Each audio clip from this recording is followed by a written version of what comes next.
Hello and welcome to preparation for competitive exams. આપણે ગુજરાત સરકાર દ્વારા લેવાતી વિવિધ પરીક્ષાઓ માટે કરંટ અફેર્સ જોતા હતા અને અત્યાર સુધીમાં લગભગ આ યુટ્યુબ ચેનલ ઉપર આપણે 2 લેક્ચર મૂકેલા છે, જેમાં કરંટ અફેર્સમાં સ્પેશિયલી મેઇન્સમાં જે કામ લાગી શકે એ સંદર્ભથી અમુક ન્યૂઝપેપરના આર્ટિકલ્સની ચર્ચા કરેલી. મેં શરૂઆતમાં કીધેલું કે કન્સિસ્ટન્સીમાં થોડો પ્રશ્ન આવી શકે, મારી પ્રોફેશનલ લાઈફની અમુક મર્યાદાઓ છે એટલા માટે. પણ લગભગ એક વીક જેટલો સમય થઈ જશે એ મને ધ્યાન નહોતું. ઓલ્ધો અમુક કારણો જે સાર્વજનિક છે એમાંનું એક છે કે આ રવિવારે એટલે ગયા રવિવારે યુપીએસસીની પ્રિલિમ પરીક્ષા હતી, તો સ્વાભાવિક છે કામ વધારે હોય, કરંટ અફેર્સના રિવિઝન વગેરેથી લઈને આન્સર કી સેટ કરવા સુધીનું દરેક. એ વ્યસ્તતાના ભાગરૂપે કદાચ આટલો લાંબો ગેપ થયો. ઇવેન્ચ્યુઅલી યુપીએસસીના કરંટ અફેર્સને જોઈએ જે પરીક્ષામાં પૂછાણું છે એ, અને અત્યાર સુધી જેવી રીતે જે વસ્તુ જીપીએસસી પૂછે છે એ, અને જે આપણો ઉદ્દેશ છે કે કરંટ અફેર્સ પૂછવાની પદ્ધતિમાં ફેરફાર થાય છે, દેન આઈ રિયલાઇઝ કે એક કામ અલગ રીતે પણ આપણે કરી શકીએ. કે અત્યાર સુધી આ 2 લેક્ચરો જે આપણે જોયા ને એમાં સ્પેશિયલી મેઇન્સ માટે જે વસ્તુ આપણને સીધી કામ લાગી શકે અથવા તો જેમાં એનાલિસિસ વધારે છે જે કામ લાગી શકે એવી ચર્ચા આપણે કરી. એમાંથી 100% એવા ચાન્સીસ છે કે પ્રિલિમમાં પ્રશ્ન પૂછાઈ શકે. દાખલા તરીકે રાષ્ટ્રપતિએ જે સુપ્રીમ કોર્ટને સવાલ પૂછ્યા એ વસ્તુ આપણે જોયું, તો એમાં ઘણા અનુચ્છેદોની લગભગ 10 કરતાં વધારે અનુચ્છેદોની આપણે વાત કરી. હવે આ પ્રશ્ન પ્રિલિમમાં સીધો પૂછાઈ શકે એવું છે, પણ મુખ્યત્વે એનાલિસિસ હતું કે જ્યુડિશરીની મર્યાદાઓ, રાષ્ટ્રપતિની સત્તાઓ વગેરે વિશે વાત હતી. હવે મને એવું ધ્યાનમાં આવે છે કે પ્રિલિમ માટે અલગ પ્રિપેરેશન થોડી કરીએ કરંટ અફેર્સ માટે. એટલે ચેનલ તો આ જ રહેશે, આપણી પ્રિપેરેશન ફોર કોમ્પિટિટિવ એક્ઝામ જ રહેશે, પણ આપણી ચેનલમાં 2 પ્લે લિસ્ટ બનાવીએ. એક પ્લે લિસ્ટ ફક્ત પ્રિલિમ એક્ઝામ માટે કે જેમાં કમ્પેરેટિવલી વધારે કન્સિસ્ટન્ટ લેક્ચર આવી શકે.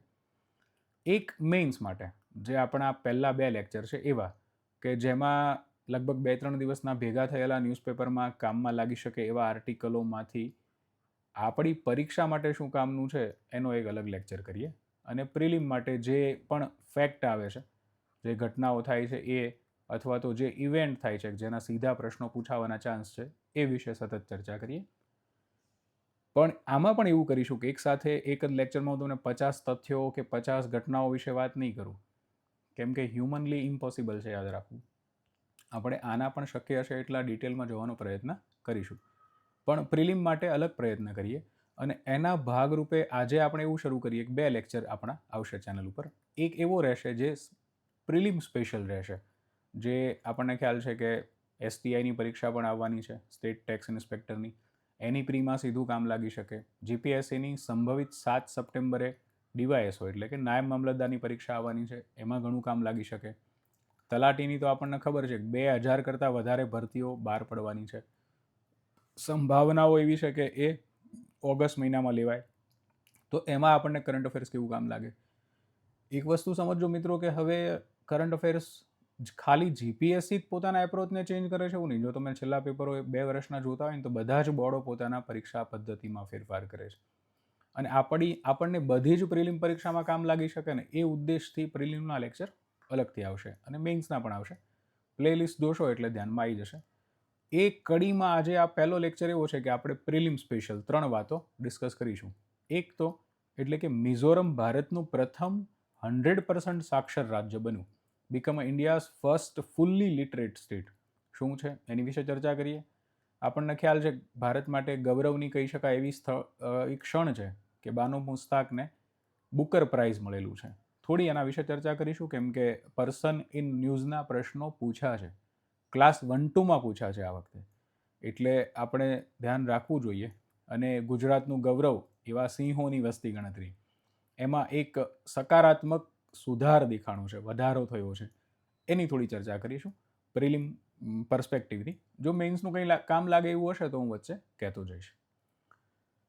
થોડું મિઝોરમ વિશે શરૂ કરીએ કે ભાઈ ઇન્ડિયાનું પ્રથમ 100% સાક્ષર રાજ્ય છે એ પહેલાં એમના થોડાક તથ્યો જોઈએ.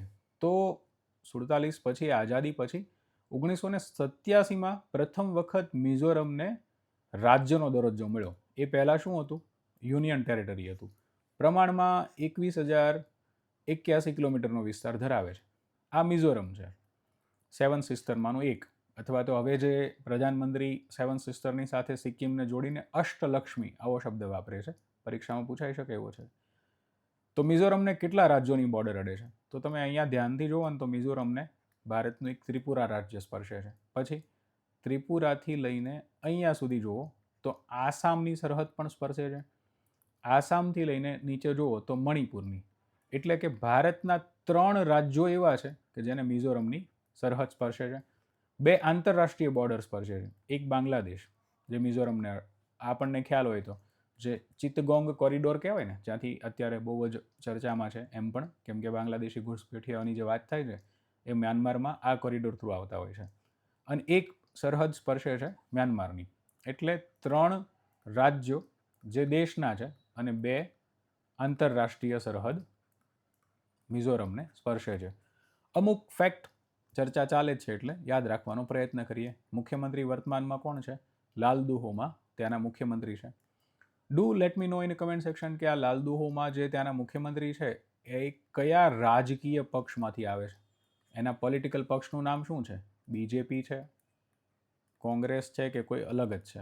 કમેન્ટ સેક્શનમાં જણાવજો. ત્યાં રાજ્યપાલ કોણ છે અત્યારે? જનરલ વી.કે. સિંઘ, આપણા ઇન્ડિયન આર્મીના જનરલ હતા વી.કે. સિંઘ, વિજયકુમાર સિંઘ, એ ત્યાં અત્યારે ગવર્નર છે. સરહદ મેં જેમ કીધું એમ બાંગ્લાદેશ અને મ્યાનમાર આ આંતરરાષ્ટ્રીય સરહદ છે. સાથે સાથે ત્રિપુરા, આસામ અને મણિપુર આપણે અત્યારે ઉપર જોયું એ ત્યાં સ્પર્શે છે. ભાષા કઈ છે? તો ઓફિશિયલ ભાષા અંગ્રેજી અને મિઝો, કેમ કે મિઝો મૂવમેન્ટ પણ શરૂ થયેલી, તમે ઇતિહાસમાં ભણ્યા હશો. અને ઉત્સવો તો પાઉલકૂટ, ચાપરકૂટ આ 2 ઉત્સવો છે. વધારે પણ ઉત્સવો છે, એનો પણ પ્રયત્ન કરજો. જો સામાન્ય રીતે ઉત્સવો યાદ રાખવા ડિફિકલ્ટ છે, પણ જો એ ન્યૂઝપેપરમાં એ રાજ્યના સંદર્ભમાં કોઈ વાત હોય ને તો રાખવાના. તમને ખ્યાલ હોય તો મણિપુરમાં અત્યારે હિંસાની ઘટના ચાલે છે અને ત્યાં અત્યારે રાષ્ટ્રપતિ શાસન લાગેલું છે. તો રાષ્ટ્રપતિ શાસન હટાવવા માટે 3 દિવસ પહેલાં પ્રયત્નો શરૂ થયા અને દેખાવો, પ્રદર્શનો થયા. એનું કારણ એવું હતું કે મણિપુરના એક પારંપરિક ઉત્સવને કવર કરવા માટે રિપોર્ટરોની બસ જતી હતી અને એમને કંઈક હેરાન કરવામાં આવ્યા અને આખા રાજ્યનું જે એક કાઉન્સિલ બની છે એ કાઉન્સિલે વિરોધ કર્યો. હું મેઇન્સનો લેક્ચર આવે ને ત્યારે એના વિશે વિશેષ ચર્ચા કરીશ. ફક્ત એટલું સમજો કે જો રાજ્ય ન્યૂઝમાં છે ને તો એના વિશે થોડી ઘણી સાંસ્કૃતિક વિવિધતાઓની વાતો સમજી લેવી, જો સ્પેશિયલી રાજ્ય આવું સેન્સિટિવ હોય તો. હવે મુખ્ય વિષય ઉપર આવીએ કે આપણે જોયું કે ઇન્ડિયાનું ફર્સ્ટ ફુલ્લી લિટરેટ સ્ટેટ બન્યું. તો કોણે બનાવ્યું? ફુલ્લી લિટરેટ સ્ટેટ બન્યું, ચલો માનું દેશનું સંપૂર્ણ સાક્ષર રાજ્ય છે. કોણે કીધું? કારણ કે આપણને આ બધા આંકડા ક્યારે મળે? સામાન્ય રીતે વસ્તી ગણતરી થાય ત્યારે.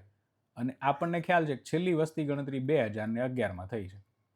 વર્ષના અંતે એકડો આવે, 2011માં એકડો આવ્યો, તો આ વર્ષે વસ્તી ગણતરી થાય. 1991માં થાય, 2001માં થાય, 2011માં થાય અને સંભવિત 2021માં થાય. પણ 21માં થઈ નહોતી. કેમ? તો કે COVID-19 ચાલતો હતો. એ સમયે તમે ટીચરોને ઘરે ઘરે મોકલો ને એમને બિચારાને કોરોના થાય, એટલે સરકારે કીધું કે વસ્તી ગણતરી કરવી કરતાં વસ્તી બચી રહે વધારે મહત્વની છે. તો વસ્તી તો ગણતરી થઈ નથી. તો કોણે ઘોષિત કર્યું? અને 2011ના ડેટા જોઈએ તો મિઝોરમ છે એ 91.33% દરે, સાક્ષરતાના દરે, લિટરેસી રેટમાં ઓલરેડી ભારતની અંદર નોંધપાત્ર ક્રમ, એટલે 3જા નંબરે તો ઓલરેડી હતું જ, 2 નંબર આગળ આવ્યું છે. તો ઓલ ઓફ સડન વસ્તી ગણતરી તો થઈ નથી. આપણને ખ્યાલ છે કે 2026માં ડિલિમિટેશન કરી શકાય અને વિધાનસભાની, લોકસભાની સીટો વધારી શકાય એવું પ્રોવિઝન છે. એટલે હવે વસ્તી ગણતરી થવાની છે, કાસ્ટ સેન્સસ થવાનો છે, કેન્દ્ર સરકારે કીધું પણ છે. મેઇન્સના લેક્ચર જ્યારે હશે એ સંદર્ભમાં કરંટ અફેર્સ ત્યારે હું થોડું વધારે ડિટેલમાં વાત કરીશ એના વિશે. તો અત્યારે કોણે ઘોષિત કર્યું? તો અત્યારે ઘોષિત કર્યું છે new India literacy program, NILP, જેને ઉલ્લાસ તરીકે પણ ઓળખવામાં આવે છે. ઉલ્લાસ શું છે આપણે આગળ વાત કરીએ. કોણે ઘોષિત કર્યું? તો રાજ્યના મુખ્યમંત્રી, જેમનું આપણે આગલી સ્લાઇડમાં નામ જોયું, લાલદુહોમાં, એમણે ત્યાં એમના કેપિટલ અઝવાઇલમાં એક સ્ટેડિયમની અંદર આ ઘોષણા કરી. એ સમયે જયંત ચૌધરી, જે સેન્ટ્રલ મિનિસ્ટર છે, એ પણ પોતે ત્યાં હાજર હતા. હવે આ લક્ષ્ય 100% લિટરેસીનો લક્ષ્ય કેવી રીતે પ્રાપ્ત થયો? તો સામાન્ય રીતે આ બધું જ કામ શિક્ષકોના ભાગે હોય છે, પણ આ વખતે આ આખું જે ઉલ્લાસનો કાર્યક્રમ છે ને એમાં મોડલ વપરાણું છે વોલેન્ટિયરનું. એટલે લોકો આવીને સાથે જોડાય તો સ્વયંસેવકો આમાં જોડાણા. જે લોકો સાક્ષર નહોતા એમને અક્ષર જ્ઞાન આપ્યું. ક્યારથી? છેલ્લા 2022 શરૂઆત થઈ ત્યારથી. અને યુનિવર્સલ લિટરેસી પ્રાપ્ત કરવાનો જે NEP 2020નો લક્ષ્ય છે ને એને એચીવ કરવા માટે આ પ્રયત્ન થયો છે. થોડું ડિટેલમાં જોઈએ ઉલ્લાસ શું છે. તો ઉલ્લાસનું ફૂલ ફોર્મ થાય છે understanding life long learning for all in society. As simple as that. Confusion થાય એવું છે નથી, 2 વાર વાંચો એટલે યાદ રહેશે. 2022 મેં કીધું એમ શરૂઆત થઈ અને આ યોજના 2027 સુધી, એનો કાર્યકાળ ક્યાં સુધીનો છે? 2027 સુધીનો. યોજનાના મુખ્ય ઘટકો શું છે? તો કે મૂળભૂત સાક્ષરતા આપવી, સંખ્યાત્મકતાની સાક્ષરતા આપવી, જીવનને કૌશલ્યો જે કામમાં લાગી શકે અથવા વ્યવસાયિક કૌશલ્યો જે કામમાં લાગી શકે. માણસને તમે કાર્પેન્ટરી શીખવાડો, વાયરિંગ શીખવાડો અથવા એવું કામ શીખવાડો કે એ જ્ઞાનના આધારે માણસ રોજગાર મેળવી શકે, જીવનની રક્ષા કરી શકે. આવું બધું પણ શીખવાડો, ખાલી લખતા વાંચતા ન શીખવાડો. અને કન્ટિન્યુઅસ એજ્યુકેશન એટલે સતત શિક્ષણ આપતા રહો, માણસને અપડેટ કરતા રહો. ટાર્ગેટેડ ગ્રુપ કોણ છે? 15 વર્ષ કરતાં વધારેના જેની પાસે અક્ષર જ્ઞાન નથી એવા દરેક લોકો આના ટાર્ગેટેડ છે. વિઝન શું છે?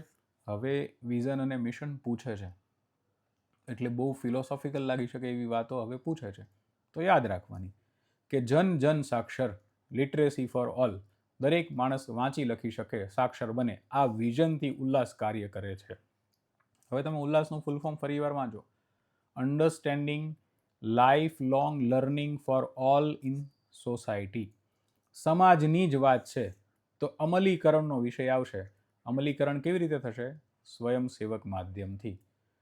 હવે આ સરકાર છે ને બહુ એવા શબ્દો પણ ગોતીને લાવે છે એટલે એમણે એક શબ્દ વાપર્યો કર્તવ્ય બોધ. આપણી ડ્યુટી વિશે આપણે જાગૃત થઈએ. આપણને લખતા વાંચતા આવડતું હોય તો આપણે કોઈને મદદરૂપ થઈએ. આપણી આજુબાજુ ઘણા એવા સાક્ષરતાના અભાવે સરકારી યોજનાનો લાભ ન મળતો હોય એવા લોકો હોય, વૃદ્ધ દંપતીઓ જેમને વિધવા પેન્શન સહાય મળી શકતી હોય, વૃદ્ધ પેન્શન સહાય મળી શકતી હોય પણ બિચારાને ફોર્મ ભરતા ન આવડતું હોય અને આપણે માસ્ટર્સ કરીને પબજી રમવામાં ટાઈમ બગાડીએ પણ એમને એક નાનું 10 મિનિટનું ફોર્મ પણ ન ભરી દઈએ.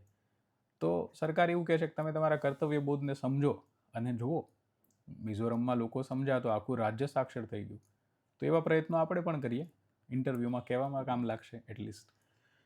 બીજું સમજો, ઉલ્લાસ છે એ સેન્ટ્રલી સ્પોન્સર્ડ સ્કીમ છે. હવે સેન્ટ્રલી સ્પોન્સર્ડ સ્કીમ છે એટલે શું અને સેન્ટ્રલ સેક્ટરની સ્કીમ એટલે શું? તો આમ તો ખ્યાલ જ છે, બહુ વધારે ડિટેલમાં નથી જો. સેન્ટ્રલી સ્પોન્સર્ડ સ્કીમ હોય ને ત્યારે યુનિયન ગવર્મેન્ટ અને સ્ટેટ ગવર્મેન્ટ બંને ઇન્વોલ્વ હોય. દાખલા તરીકે 100 રૂપિયાનો ખર્ચો થતો હોય તો કેન્દ્ર સરકાર એવું કહેશે કે 60 અમે આપશું, 40 તમે આપજો. સેન્ટ્રલી સ્પોન્સર્ડ સ્કીમમાં લગભગ એવી સ્થિતિ હોય કે યોજનાના અમલીકરણનું કામ રાજ્યના ભાગે હોય. સેન્ટ્રલ સેક્ટરની સ્કીમ હોય ત્યારે 100 રૂપિયા કેન્દ્ર સરકાર આપે અને લાગુ પોતે પણ કરે, જરૂર પડે તો રાજ્ય સરકાર પાસે પણ કરાવે. આ મોટા મોટી ભેદ છે. હજી ઘણા થીન લાઈન છે. મેઇન્સમાં જ્યારે કોઈ સ્કીમ ઉપર વાત કરીશું ત્યારે તમને એક વધારે યોજના વિશે પણ વાત કરીશ કે એક આ બે સિવાય એક ફ્લેગશિપ સ્કીમ પણ હોઈ શકે. એનો શું ઉદ્દેશ છે, એનો મતલબ શું થાય એ. ઠીક છે, ક્લેરિટી આવી ગઈ કે ઉલ્લાસ શું છે, કોણે શરૂ કર્યું, એના મુખ્ય ઘટકો શું છે, બધું જ. જો આપણે પ્રિલિમ માટે પ્રિપેરેશન કરીએ ને એટલે કોઈ એક ઘટના બને ને એની આજુબાજુની દરેક વસ્તુ સમજવાની. હવે મેં તમને 2 સ્લાઇડમાં જેટલી વાતો કીધી એ આજે જ સાંભળશો ને આજે જ યાદ રહી જશે એવું નથી. આજે સાંભળો, રાત્રે સૂતી વખતે 2x ઉપર ફરી વખત જુઓ અને આ લેક્ચરની PPT હું ટેલિગ્રામ ચેનલમાં મૂકી દઈશ એટલે બીજા દિવસે સવારે ઉઠીને 3 પેજ ફેરવો. લગભગ બધા જ પૂછાઈ શકે, સંભવિત પૂછાઈ શકે એવા એરિયાને આપણે કવર કરેલા છે એટલે પરીક્ષામાં કોઈ ચિંતા થશે નહીં. આવી રીતે રોજે થોડું થોડું સમજીશું ને તો પરીક્ષાના સમયે એક ઠીકઠાક કન્ટેન્ટ આપણી પાસે ભેગું થઈ જશે. બીજી એક talk of the town news હતી કે આંતરરાષ્ટ્રીય બુકર પ્રાઇઝ 2025 એક ઇન્ડિયન લેડીને મળ્યું જેનું નામ છે બાનુ મુશ્તાક. આ બેન જે છે ને એ બાનુ મુશ્તાક છે જે મૂળ કન્નડ ભાષાના લેખક છે અને એમણે એક પુસ્તક લખી હાર્ટ લેમ્પ સિલેક્ટેડ સ્ટોરીઝ અને એનું અંગ્રેજી અનુવાદ કર્યું છે દીપા ભસ્તી. આ બેન છે દીપા ભસ્તી છે. આ પુસ્તકને મળ્યું. શું છે પુસ્તકમાં? તો 12 નાની નાની વાર્તાઓનો સંગ્રહ છે અને પુસ્તકની થીમ શું છે તો કે ભાઈ પુરુષ પ્રધાન સમાજ જે છે દક્ષિણ ભારતનો એ પુરુષ પ્રધાન સમાજની અંદર મહિલાઓની સ્થિતિ કેવી છે, આ વિષય ઉપર વાત કરેલી છે. એક વસ્તુ હંમેશા સ્પષ્ટ રાખો, સમજવાનો પ્રયત્ન કરો કે આ જે આંતરરાષ્ટ્રીય સંસ્થાઓ છે ને, બ્રિટનની એક સંસ્થા છે જે આ બુકર પ્રાઇઝ આપે છે, બુકર પ્રાઇઝ ફાઉન્ડેશન જેને કહેવાય છે, આ બધા મોસ્ટલી છે ને એક લેફ્ટ લીનિંગ આઈડિયોલોજી ધરાવે છે. એટલે ક્યાંય પણ એવું થતું હશે ને કે સંઘર્ષ અથવા આપણી હેજમની ઉપર પ્રશ્ન ઊભો થતો હશે, એ લોકોને આ લોકો ઓલવેઝ સેલિબ્રેટ કરશે. હવે જુઓ, અહીંયા જ તે દાખલા તરીકે આ પુસ્તકને હું ટીકા નથી કરતો, આપણા માટે ગૌરવની ક્ષણ જ છે, પણ પુસ્તકની અંદર પુરુષ પ્રધાન સમાજ છે એમાં મહિલાઓની સ્થિતિ બહુ દયનીય છે ને એવી બધી વાર્તાઓ છે, એક બે મેં વાંચી છે. ભૂતકાળ પણ એવો જ છે બુકર પ્રાઇઝનો. તો એ લોકોએ સેલિબ્રેટ કર્યું, ટોક ઓફ ધ ટાઉન બનશે, અને ભારતની છબી કેવી થશે કે હજી ભારત એવો પુરુષ પ્રધાન છે કે જ્યાં સ્ત્રીઓની સ્થિતિ ખરાબ છે. અમેરિકા આ વાત કરશે, જ્યાં આજ સુધી એક પણ રાષ્ટ્રપતિ ફિમેલ નથી બની, આપણે ત્યાં બની ગયા છે. પ્રતિભા પાટીલ પણ બન્યા છે અને અત્યારે વર્તમાનમાં મુર્મુ પણ આપણા રાષ્ટ્રપતિ છે. વડાપ્રધાન પણ ઇન્દિરા ગાંધી મહિલા બની ગયા છે. પ્રમાણમાં નારીઓને દેવતા માનીને પૂજવાવાળો આપણો દેશ છે ને, એને ત્યાં એવો પ્રોજેક્ટ કરવામાં આવશે કે આપણો દેશ છે ને એ પુરુષ પ્રધાન છે. આ માનસિકતા છે. આમાં બહુ વિશેષ ન જવું, આ તો વાત નીકળી છે એટલે. પણ મૂળ વાત એટલી છે કે બુકર પ્રાઇઝ અને પર્સન ઇન ન્યૂઝ છે તો પૂછાઈ શકે. તો એક તો પુસ્તકનું નામ યાદ રહેવું જોઈએ, હાર્ટ લેમ્પ, અને લેખક કોણ છે? બાનુ મુશ્તાક. ઇંગ્લિશમાં ટ્રાન્સલેશન કોણે કરેલું છે? તો કે દીપા ભસ્તી. આ પૂર્વે પણ ગીતાંજલિ શ્રી કરીને એક સારા લેખક છે, એની પુસ્તક મારી પાસે પણ છે, ટોમ્બ ઓફ સેન્ડ, જેને રેત સમાધિ કહેવાય. એને પણ 2022માં આંતરરાષ્ટ્રીય બુકર પ્રાઇઝ મળેલું હતું. કોણ બુકર પ્રાઇઝ આપે છે? તો બુકર પ્રાઇઝ ફાઉન્ડેશન છે એ આપે છે. અને જેને બુકર પ્રાઇઝ મળે ને એને 50,000 પાઉન્ડની રકમ આપવામાં આવે છે. ઠીકઠાક પૈસા થયા. બે વસ્તુનો ભેદ સમજી લો. ઇન્ટરનેશનલ બુકર પ્રાઇઝ અને બુકર પ્રાઇઝ બંને અલગ વસ્તુ છે. પ્રેસ્ટિજિયસ જે છે ને 50+ વર્ષોથી જે આપવામાં આવે છે એ બુકર પ્રાઇઝ છે. આ ઇન્ટરનેશનલ બુકર પ્રાઇઝ તો હમણાં શરૂ કરેલું છે, હમણાં એટલે 1.5 દશક જેવો સમય થયો, અને આંતરરાષ્ટ્રીય સારા પુસ્તકોને એપ્રિશિએટ કરતા હોય છે. પણ જે પ્રેસ્ટિજિયસ બુકર પ્રાઇઝ કહેવાય ને, કે આપણને ખ્યાલ છે 1997માં અરુંધતી રોયને ગોડ્સ ઓફ સ્મોલ થિંગ માટે બુકર પ્રાઇઝ મળેલું, તો એ બુકર પ્રાઇઝ છે, જે મૂળ અંગ્રેજી ભાષામાં લખેલી પુસ્તક માટે મળેલું. હવે તમે અરુંધતી રોયનું નામ સાંભળો એટલે તમને મેં જે શરૂઆતમાં વાત કરી કે લેફ્ટ લીનિન હોય, આ તે બધી ચર્ચાનો કોઈ મતલબ જ નહોતો. અરુંધતી રોય તમે સમજો કે જે હંમેશા કાશ્મીરી પંડિતોની સાથે નહીં પણ સેપરેટિસ્ટ હત્યારાઓની સાથે દેખાણી છે, એમનો પક્ષ રાખે છે, એને બુકર પ્રાઇઝ આપેલું. સંસ્થા એવી રીતે જ કામ કરતી હોય છે, આંતરરાષ્ટ્રીય સંસ્થાઓ. બહુ ફિલોસોફીમાં જવું નહીં, જાગૃત રહેવું, જાણતું રહેવું, અને આ બધી વસ્તુ પૂછાય તો અટેમ્પ્ટ કરવાનો પ્રયત્ન કરવો. ઠીક છે. સિંહોની વસ્તી ગણતરી. સિંહોને પણ સારા પ્રદેશમાં રહેવું ગમે છે, એટલે ગુજરાતમાં 2025માં વસ્તી ગણતરી થઈ. સામાન્ય રીતે ગુજરાત સરકારનો જે ફોરેસ્ટ ડિપાર્ટમેન્ટ છે, એ વન વિભાગ, એ દર 5 વર્ષે સિંહોની વસ્તી ગણતરી કરે. 2020માં થઈ હતી, અત્યારે ફરી વખત થઈ. 2020માં સિંહોની વસ્તી ગણતરી થઈ ત્યારે 674 સિંહ હતા. હવે ખુશીની વસ્તુ છે કે 2025માં વસ્તી ગણતરીના અંતે આપણને ધ્યાનમાં આવ્યું કે 891 સિંહ છે, એટલે 32%નો મોટી વધારો થયો છે. વસ્તી ગણતરીના ડેટા કોણે આપ્યા? તો ભૂપેન્દ્રભાઈ પટેલ છે, આપણા મુખ્યમંત્રી છે, એમણે 16મી વસ્તી ગણતરી છે, આ પણ યાદ રાખવાનું, કેટલામી વસ્તી ગણતરી છે, 16મી વસ્તી ગણતરીના આંકડા રજૂ કર્યા. એ સમયે કોણ હાજર રહ્યું? તો ગુજરાત રાજ્યના ફોરેસ્ટ મિનિસ્ટર શ્રી મુળુભાઈ બેરા ઉપસ્થિત હતા. ગુજરાત રાજ્યના ફોરેસ્ટ મિનિસ્ટરમાં રાજ્ય કક્ષાનો દરજ્જો છે એ મંત્રી પણ હતા, ફોરેસ્ટ સચિવ પણ હતા, એડિશનલ ફોરેસ્ટ સચિવ પણ હતા. એ બધાની હાજરીમાં ડેટા રિવીલ થયો. જેમ આપણે વાત કરીએ એમ વર્તમાનમાં સિંહોની સંખ્યા કેટલી છે? તો 891 જેટલી, જેમાંથી 196 પુરુષ છે, 330 સ્ત્રીઓની સંખ્યા છે. એટલે એવું કહી શકાય કે ભારતમાં સ્ત્રી પુરુષનો રેશિયો જે છે માણસોમાં, આપણામાં હોમોસેપિયન્સમાં, એના કરતાં જેને આપણે જનાવર અથવા પ્રાણી પશુ કહીએ એમનામાં સ્થિતિ વધારે સારી છે. એટલે કારણ કે જુઓ તમે 200 જેટલા પુરુષો છે તો એના કરતાં લગભગ 130 જેટલી સ્ત્રીઓ છે, વધારે સંખ્યા છે. 140 મોટા બાળકો અને 225 નાના બાળકો, એમ કલેક્ટિવલી 891 છે. આ નાના બાળકોની સંખ્યા છે ને, એ હવે દર્શાવે છે કે સિંહોની સ્થિતિ સારી છે, અને એ માટે ગુજરાત સરકારના સિસ્ટમેટિક પ્રયત્નો પણ એના માટે એટલા જ જવાબદાર છે. ગુજરાત સરકારે સિંહોના હત્યા ન થાય એ માટે કરેલા પ્રયત્નો ખૂબ નોંધનીય છે. 2020માં જેમ મેં વાત કર્યું એમ 5 વર્ષ પહેલાં વસ્તી ગણતરી થઈ હતી, 674 હતા, 32.2% વધારો થયો છે. આ બધા જ સ્ટેટિસ્ટિકને સ્ટેટમેન્ટમાં ઉપયોગ કરીને પ્રશ્ન પૂછી શકે, એટલે યાદ રાખવાના. ગુજરાત વન વિભાગ આ સર્વે કરાવે છે, દર 5 વર્ષે કરાવે છે. આ વખતે પણ 11 જિલ્લામાં સર્વે થયો. સૌથી વધારે મહત્વનું નીચેની લાઈન કે સર્વે ડાયરેક્ટ બીટ વેરિફિકેશન અથવા બ્લોક કાઉન્ટ મેથડ દ્વારા હાથ ધરવામાં આવ્યો હતો.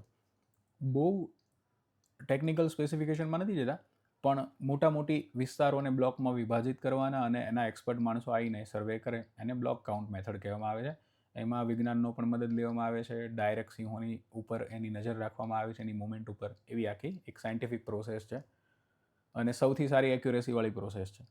એટલે સીધું જ પૂછાઈ શકે કે સિંહોની વસ્તી ગણતરી કઈ પદ્ધતિના આધારે થઈ, તો બ્લોક કાઉન્ટ મેથડ પણ શબ્દ હશે, ડાયરેક્ટ બીટ વેરિફિકેશન શબ્દ પણ હશે. તથ્યો બધા જ યાદ રાખવાના. મેં જેમ આગળ વાત કરીને એમ કે આજે એક વખત હું બોલું છું, તમે સાંભળો છો, તો યાદ જ નહીં રહી જાય.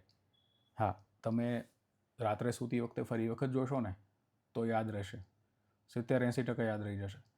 અને સૂઈ ગયા બીજા દિવસે સવારે આ પીપીટી ટેલિગ્રામ ઉપરથી લઈને ફેરવવાની. 5-7 પેજની પીપીટી છે.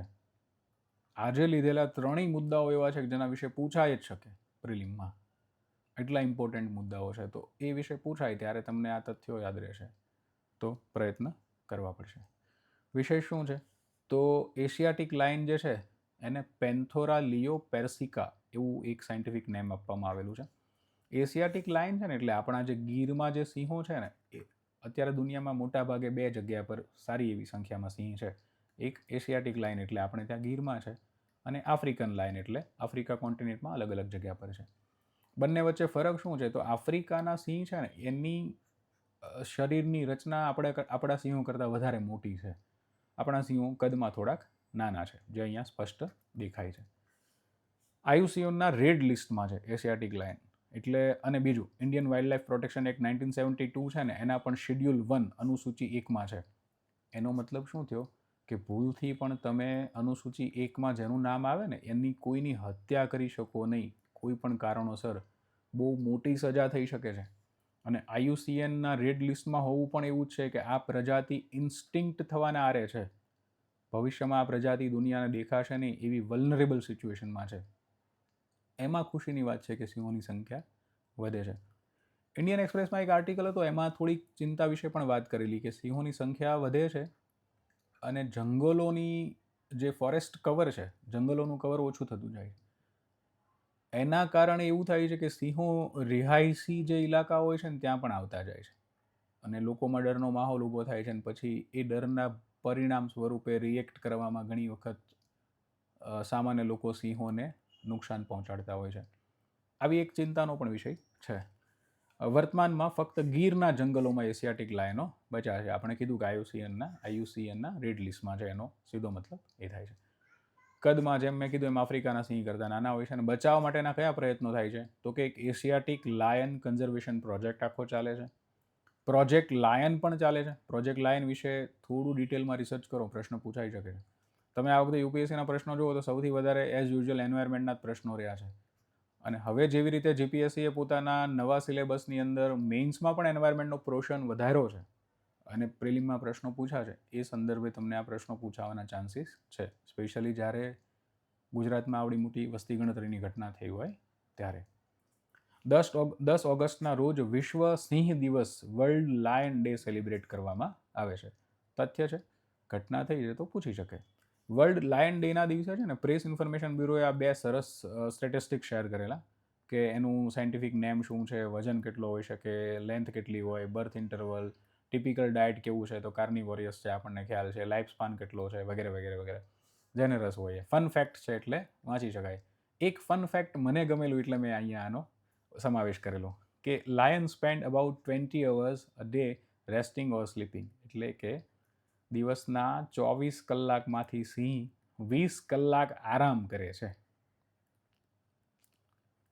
એટલે મને અચાનક જ આપણી સ્થિતિ યાદ આવી કે પરીક્ષાની તૈયારી કરતા હોય એવા ઘણા ગંભીર છોકરાઓ હોય છે કે જે સિંહ જેવા હોય છે, સ્વભાવે નહીં, આ ગુણધર્મ હોય એનામાં કે એ ઠીકઠાક આરામ કરી જાણતા હોય છે. બાકી તો ઠીક છે, જંગલનો રાજા છે ને એ બધું છે. સ્લાઇડને પોઝ કરીને વાંચવાનો પ્રયત્ન કરજો. ઇન્ડિયન એક્સપ્રેસમાં આ પણ એક સરસ તથ્ય આવેલું કે ગુજરાત સરકારના ઓલ્ડ રેકોર્ડ ચેક કરીએ ને તો એ પ્રમાણે સૌથી પહેલી વસ્તી ગણતરી 1936માં જૂનાગઢના નવાબે કરાવેલી હતી. 1936માં જૂનાગઢના નવાબ કોણ છે મને કમેન્ટ સેક્શનમાં જણાવજો. બ્રેઇન સ્ટોર્મિંગ સેશન કરીએ. પહેલા લેક્ચરમાં કરેલું, બીજામાં હું થોડાક સવાલો આપવાનું ભૂલી ગયેલું કે આપણે આજે જ લેક્ચરના શરૂઆતમાં જોયું કે સંપૂર્ણ સાક્ષરતા પ્રાપ્ત કરનાર રાજ્ય મિઝોરમ છે. તો યુનિયન ટેરેટરી કઈ છે? કેન્દ્ર શાસિત પ્રદેશ એવો કયો છે કે જેણે સંપૂર્ણ સાક્ષરતા પ્રાપ્ત કરી હોય? કમેન્ટ સેક્શનમાં જણાવો. કેન્દ્રીય અને રાજ્ય શિક્ષણ મંત્રી કોણ છે? કેન્દ્રીય અને રાજ્યના એટલે કે ભારત સરકારના શિક્ષણ મંત્રી કોણ છે? સંપૂર્ણ સાક્ષરતાની વાત થઈ ને. અને રાજ્યના શિક્ષણ મંત્રી કોણ છે? પ્લસ એ બંનેના રાજ્ય કક્ષાના મંત્રી કોણ છે?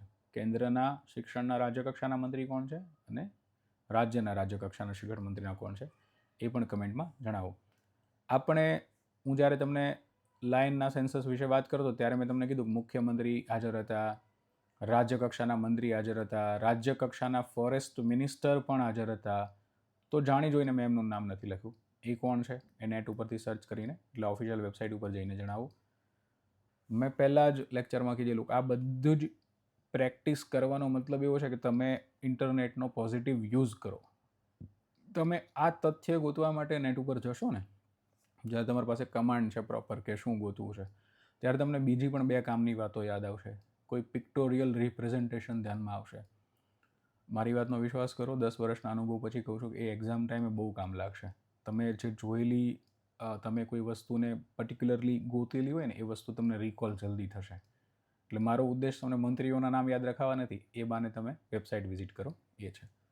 પ્રોજેક્ટ લાયન શું છે? મેં હમણાં જ કીધું કે આના વિશે ઓછામાં ઓછી 10 લાઈનો તો એના ઇમ્પ્લિમેન્ટેશનમાં કોણ છે. ગુજરાત સરકાર પણ પ્રોજેક્ટ લાયનના ઇમ્પ્લિમેન્ટેશનમાં છે. પ્રાઇમ મિનિસ્ટર મોદીનું વિઝન છે પ્રોજેક્ટ લાયન. શું કામ શરૂ કર્યો, ક્યારે શરૂ કર્યો એ વિશે પણ થોડું લખો. આમાંથી તમને કોઈ પણ મેઇન્સ સંદર્ભે બનતો આન્સર ધ્યાનમાં આવે તો તમે મને લખીને મારા મેલ એડ્રેસ ઉપર મેલ કરી શકો છો. હું તમને ચેક કરીને કહીશ. આ દરેક વસ્તુનો એક શોર્ટ આન્સર હું મારા ટેલિગ્રામ ચેનલમાં પણ મૂકીશ. પણ તમે પહેલાં પ્રામાણિક પ્રયત્ન કરજો કે તમે એડ્રેસ કરીને ગોતી શકો અને કમેન્ટ સેક્શનમાં મને કહી શકો. 2019માં જ એક પ્રશ્ન યુપીએસસી પ્રિલિમની અંદર પૂછાણેલો. Consider the following statement. Asiatic lion is a naturally found in India only. Statement 1. Statement 2. Double hump camel is a naturally found in India only. Statement 3. One horn rhinoceros is a naturally found in India only. Which of the statement given above is are correct? કયું સાચું છે? Options છે A, B, C અને D. Comment સેક્શનમાં જણાવજો સાચો જવાબ કયો છે. ઠીક છે. આપણે હવે રેગ્યુલર થવાનો પ્રયત્ન કરીશું. મેં કીધું એમ આ પ્રિલિમ સ્પેશિયલ લેક્ચર હતો, તો પ્રિલિમ માટેના લેક્ચરો લગભગ રોજે આવી શકે અથવા તો ઓલ્ટરનેટિવ તો આવી જ શકે એવો પ્રયત્ન કરીશું. મેં તમને જેમ કીધું એમ કોઈ પણ પ્રકારની ક્વેરી હોય પ્રિપેરેશનમાં, લેક્ચરમાં, તમે મેઇન્સના આન્સર લખતા હોય ને તમને હોય કે હું ચેક કરીને આપું, તો મને આ ઈમેલ એડ્રેસ ઉપર તમે મેઇલ કરજો. મને સમય મળશે એટલે હું તમને ચેક કરી આપીશ. જેટલા પ્રશ્નો પૂછ્યા છે એ સિવાયના પણ ઘણા સ્ટડી મટીરિયલ હું ટેલિગ્રામની ચેનલ ઉપર શેર કરતો હોઉં છું. પ્રિપેરેશન ફોર કોમ્પિટિટિવ એક્ઝામની નામની એક ટેલિગ્રામ ચેનલ છે. આ QR કોડ સ્કેન કરશો એટલે તમે ત્યાં જઈ શકશો. અથવા તો ટેલિગ્રામ ચેનલના સર્ચ બટનમાં તમે PCE 2025 સર્ચ કરશો ને તો આવા લોગો સાથેની ચેનલ દેખાશે. આપ એને જોઈન કરી શકો છો. આપની સાથે તૈયારી કરતા હોય અને જે લોકો તલાટી આપવાના હોય, સપ્ટેમ્બર મહિનામાં DYSO નાયબ મામલતદાર આપવાના હોય કે સ્ટેટ ટેક્સ ઇન્સ્પેક્ટરની પરીક્ષા આપવાના હોય અથવા ગુજરાત સરકાર દ્વારા લેવાતી કોઈ પણ પરીક્ષાની તૈયારી કરતા હોય, એમની સાથે લેક્ચર શેર કરજો, ચેનલને સબસ્ક્રાઈબ કરજો અને ફરી વખત મળીએ ત્યાં સુધી જય હિન્દ.